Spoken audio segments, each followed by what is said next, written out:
Hello, everybody. Son Rich here. With the 10 best albums from 1977. Number 10. Television, Marquee Moon. Different than any of the other CBGB bands. Some people even say, oh, this isn't punk, it's post-punk. What are you talking about? How can you have post-punk in 77? Anyways, great song. Dual guitars. The vocals are a little wanky at times. I love the album though. Really good extended jams. There's only 4 songs on each side. And it's not a real short album, but yeah.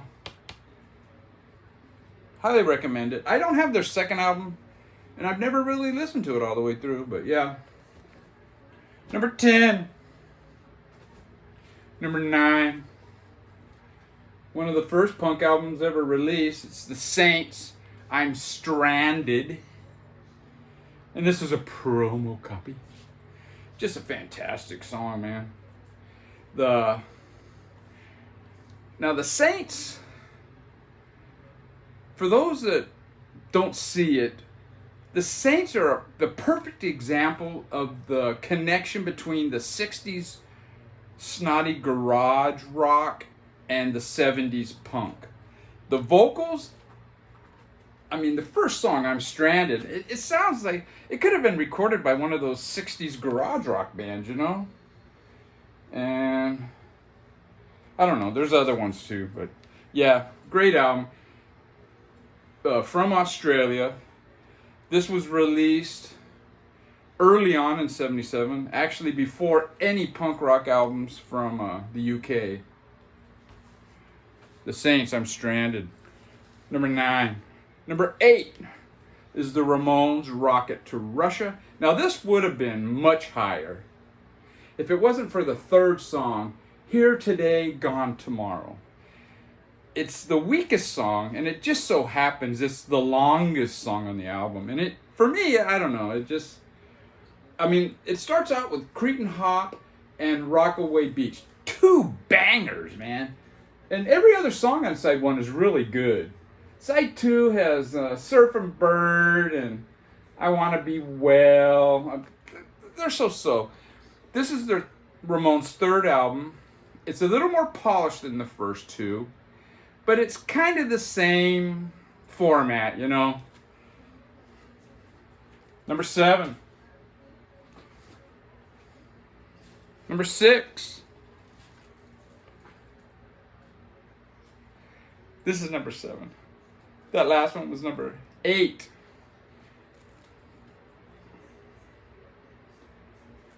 The Blockheads. Ian Dury and the Blockheads. Fantastic. It's in the shrink, so I hope it's showing up. This album has a lot of really funky grooves to it. The first song, When You Wake Up and Make Love to Me or With Me, is a really funky groove, man, you know? Even Sex and Drugs and Rock and Roll, really funky groove. There's only one song on here that I don't really care for, and it's the second one, Sweet Gene Vincent. It's okay. And there is another one that's just kind of like a rock and roll, 50s rock and roll thing. But overall, it's a great album. It's got, like I said, some really funky grooves to it. But then it's also got some, like, British pub songs feel to it. You know, some of it sounds like songs my mom and dad and their friends would sing, you know, when they're having their monthly English club party. But yeah, great album, man. Number 7. Number 6. The Ramones Leave Home. Their second album. Great album. Now, a funny story is when I first bought this album, took it home, and I returned it. And back in those days, they didn't have computers, you know, their stock on computers. So what I would do is I would go into the store, see if they had any copies. If they did, I would take them and I would put them somewhere else. Go back out to the car, come back in and say, hey, yeah, this album had a skip or a scratch. And I go, okay, go get the same thing. And I would go and get something else, and I would come up and I go, yeah, you guys didn't seem to have any of the same thing. So they go, oh, okay, and that's how I used to do it.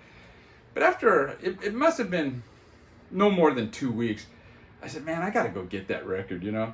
And the reason I returned it is because, to me, it was the exact same as the first album, you know, and it pretty much is.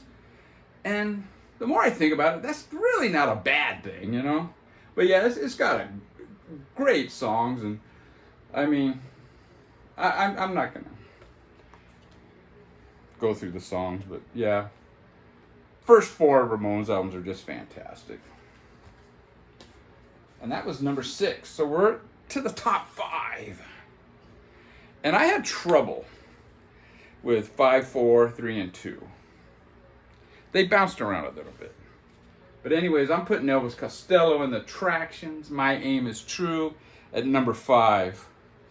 And just the songwriting on this, it was so different than anything else I had heard at the time.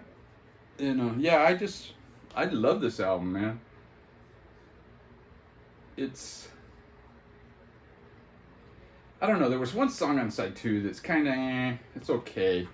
But overall, man, this is just a great album. And is it the UK doesn't have Watching the Detectives on it, which is quite kind of a bummer, man, because that's a great song. And this is a fantastic album cover, man. So iconic, dude. Yeah, Elvis Costello. And when he was inducted into the Rock and Roll Hall of Fame, it was Elton John that inducted him. And I thought that's kind of an odd choice. But man, Elton John's induction speech was so funny, you know. And he used the F word a lot. And I guess Costello was his mom's maiden name. So he had that part. But man, what a cheeky fucker he was to come up with the Elvis, you know. That was Elton's take on it. And I thought it was pretty funny. Number 4, you got Brian Eno, Before and After Science. Fantastic album. And I don't really talk about the albums that don't make my list. And a lot of times people say, oh, what about this one? And, you know, I'll in the comments, I'll say, oh, you know what? That was truly my number 11, or yeah, that one didn't quite make it. But I'm going to make an exception. The first 7 songs off of this album are better than anything on the 2 David Bowie albums. Now, it's kind of popular now to say Low is my favorite David Bowie album. What a piece of crap. This album it's not that good. The drums sound really wanky. I mean, and quite frankly, side 1 has some really good songs, but they just fade out. It's almost like a lot of the stuff on side 1 is unfinished. And side 2, quite frankly, is some boring shit, you know. If he would have taken songs from this and from this and made one album, he would have had an album that was almost as good as Station to Station. Let's put it that way. Anyways, and I think, didn't Eno produce both of those? But yeah, this album is fantastic, dude. The first side is great, and then side 2 was a little more mellow, you know, and it starts out with Here He Comes, and then Julie with. Kind of mellow, but very catchy tunes, you know. And what's funny is, you know, I listened to all these, and I listened to them again, and I listened to them again. And the last time I was listening to side 2 of this, I couldn't get the Static Traveler out of my head. And it was the day I watched his video about the power of music. And music can do this, and it can bring people together, and it can make you go places. And he was listening to some classical, Stravinsky or something like that. And he was yapping, and I enjoyed the video. But I put this on, and then when it got to the ambient kind of parts, I couldn't get that Static Traveler's voice out of my head, man. But yeah, great album, man. Number 4. Now, number 2 and number 3, I had them reversed, and I listened to both of them last night, and I changed my listing. And I'm putting Fleetwood Mac Rumors at number 3. There really isn't a bad song on it, except for the final song on side 1. And I don't remember what it is right offhand. I don't know. But yeah, it starts off, man, and one song after another, and it's like a greatest hits album almost. And there's some people, I don't know about a lot, some people are sick of this album. They're sick of the Lindsey Buckingham, Fleetwood Mac. But you know what? It's a great album, dude. And I didn't realize how great of a guitar player Lindsey Buckingham is until I saw him perform it live. And it might have been like on KTLA, the Channel 5 News, Never Going Back Again. And it was just him on a solo guitar. And I'm watching and I'm going, holy mackerel, man. This dude is a good guitar player. And yeah, it's just a great album. Side 2, it's Oh Daddy and then Gold Dust Woman. I mean, they're great songs, but not quite as good as the Chain. Let's just put it that way, man. The opening of side 2 is fantastic. But yeah, I mean, you can't deny it, man. It's a good album. Number 2 is The Clash. Their debut came out in '77, and I bought it when it came out. It was an import, the U.S. version of this, and they did change it. It came out in '79 of all things, and I prefer this one. The '79 one is a more polished product, but yeah, it comes out with Janie Jones, and man, it's a banger, dude. And the way it ends with Mick Jones is singing the last few lines, it's really good. Remote Control, I'm So Bored with the USA, White Riot. Side 1, there's not a bad song on it. Side 2 starts off with Career Opportunities, and it's just more of the same. And I was listening to this with headphones, and you hear one guitar on this side and the other guitar on this side.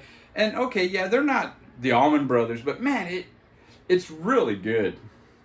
And then you got Cheat, and that song isn't as good as any of the songs that came out prior. Protex Blue is a good song, but I would say it's probably not quite as good as any of the other previous songs. Police and Thieves, great song, but it is a little too long. Got 48 Hours, and then Garage Land. We're a garage band. I mean, just fantastic. And the number 1 album from 1977 is Never Mind the Bollocks. Here's the Sex Pistols. Now, I know not everyone's going to agree. In fact, I watched, it's one of the prog guys that I watch. And I should have looked it up. It's the West Coast something, his channel name. And he I don't know if he was doing the God video. He might have been doing that. And he said he would obliviate this album. It has no redeeming value. And I have to totally disagree, man. I don't think it has a bad song on it. They were very polished by this point.